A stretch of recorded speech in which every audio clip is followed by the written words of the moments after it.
একটি নতুন প্রজেক্টের মিশনে আমরা ইলেকট্রনিক দোকানে চলে এসেছি। প্রজেক্টটি তৈরির জন্য আমাদের কিছু ভোল্টেজ রেগুলেটিং আইসি, কিছু ক্যাপাসিটর আর কিছু রেজিস্টর লাগবে।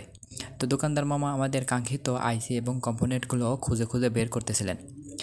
জিনিসপত্র কিনে এখন আমরা বাসায় চলে এসেছি।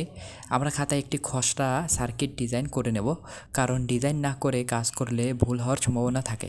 আমাদের হিসাব নিকাশ ডিজাইন শেষ, এখন আমরা ফিল্ডে নেমে পড়ব।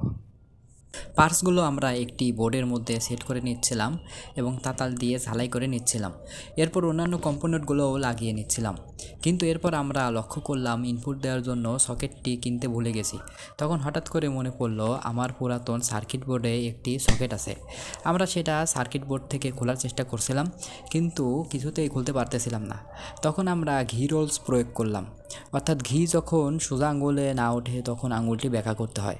অর্থাৎ আমরা সার্কিটটি প্লাস দিয়ে ভেঙে সকেটটি বের করলাম। এরপর আমরা সার্কিটটির প্রতিটি পার্টসের সাথে কানেকশন দিয়ে দিলাম। ইনপুট নেওয়ার জন্য সকেটটি লাগিয়ে দিলাম এবং আউটপুট পাওয়ার জন্য 4টি লাল তার এবং একটি কালো তার বের করে নিলাম। এখন আমরা আপনাদের সার্কিটটি কী কাজ করে তা দেখাবো। সার্কিটটির প্রধান কাজ হচ্ছে, আমরা যদি ইনপুটে 8 থেকে 35 যে কোনো ভোল্ট নেই, তবে আউটপুটে একটি তার থেকে 5 ভোল্ট, আরেকটি তার থেকে 6 ভোল্ট, আরেকটি তার থেকে 3 ভোল্ট এবং আরেকটি তার থেকে 9 ভোল্ট পাবো, এবং আমরা যে কোনো প্রয়োজনে এই ভোল্টগুলো ব্যবহার করতে পারবো।